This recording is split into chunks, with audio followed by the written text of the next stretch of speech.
Hi, everybody. Okay, so on to a little bit more fun topic. All right, YNR.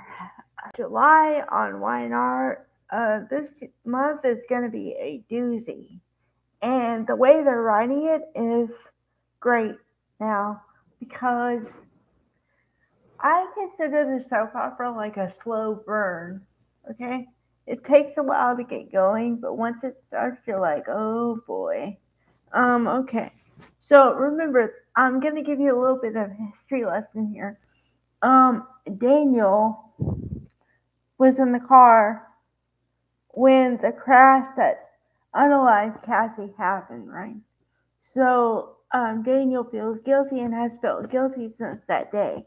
And I don't think it's a big surprise, but Sharon and Nick blamed Daniel for the longest for what happened to her, right? And remember that time, that moment a couple months ago when they said Sharon was losing it because she saw Daniel and then she had a flashback and everybody thought, oh, she's having a breakdown or something. It wasn't like that. I think that seeing him with his family or whatever was a trigger for her a little bit, but I don't think it was as deep as she was going to go off the edge, you know? And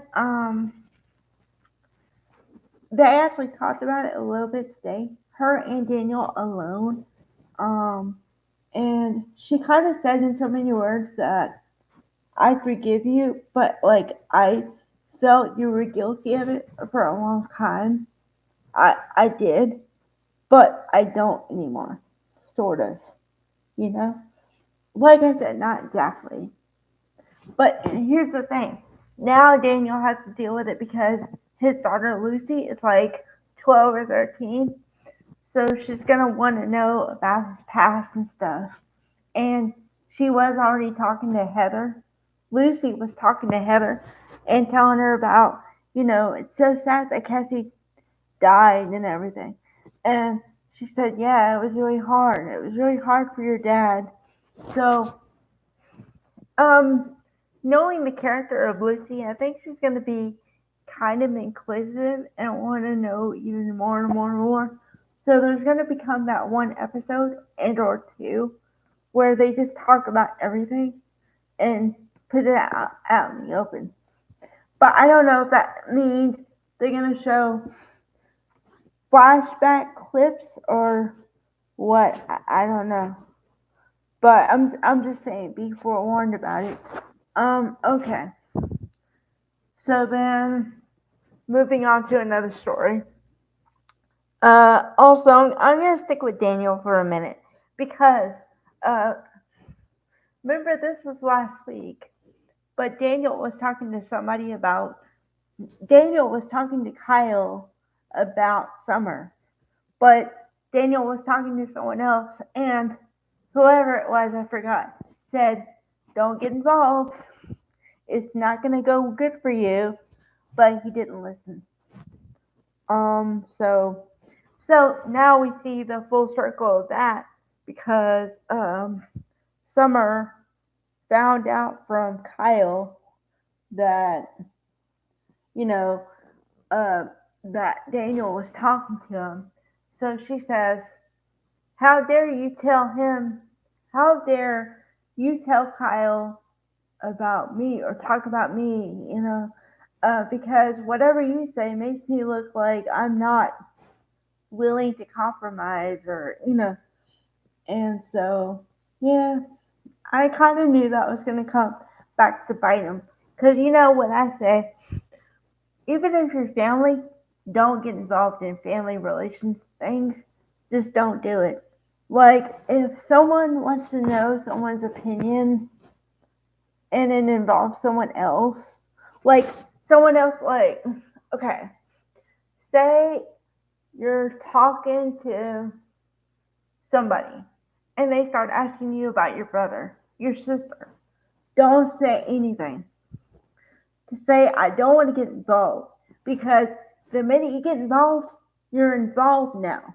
And by what I mean by involved is it turns into a big deal when it didn't have to be.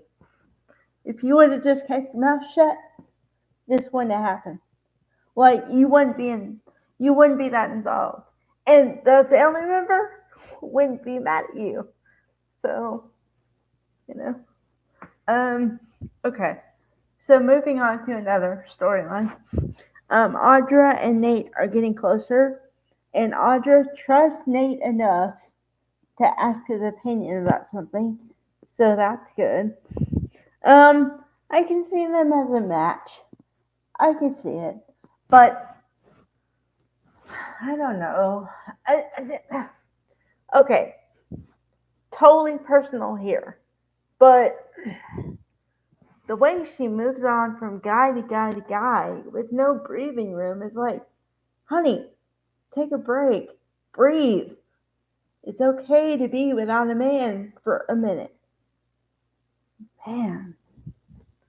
Um, so, yeah, there's that. Okay. And then Faith and Lucy are friends, or becoming friends, so that's cool. The bond between Claire and Kyle is getting stronger every day. I like that one. I can see it. Although I was thinking about this too the other day. Um, which I don't think they would do this. Well, I hope they wouldn't do this. But it has all the markings of like almost a Romeo and Juliet feel. And I say almost because, okay, well, the two families dislike each other a lot. There's a lot of contention between them for various reasons, right? But then you have the girl from the one family liking the boy or the guy from the other family, right? So then the question is, are they going to accept it over time, or are they going to try to pull them apart? And I hope, this is what I hope for. This is what I don't hope happens. Okay? I hope it doesn't turn deadly, you know? Because if you remember the story of Romeo and Juliet, you know what happened to them. And they were teenagers. So there's a bit of an age gap between the story and these characters, but you get what I'm saying here. So yeah, I know. And then let's see, what else? Uh, well, there's Kyle and Claire, Kyle and Summer. Oh, the argument with Kyle and Summer, I thought was gonna come to blows, cause they were screaming like, I don't know, not adults trying to raise a kid. So it was just kind of off putting for a minute. But I understand kind of what they were fighting about. But still, fighting doesn't solve anything. Because if you want to do something in the best interest of someone else, you have to do it with a clear head. And screaming and yelling is not a clear head. So, um, yeah. Uh, yeah, I think I covered it all because it was pretty basic today. But I think they do it middle of the week to give a day, kind of like a day of break, you know, so you don't have to watch intently. But hopefully you'll pick back up tomorrow. So, all right, bye guys.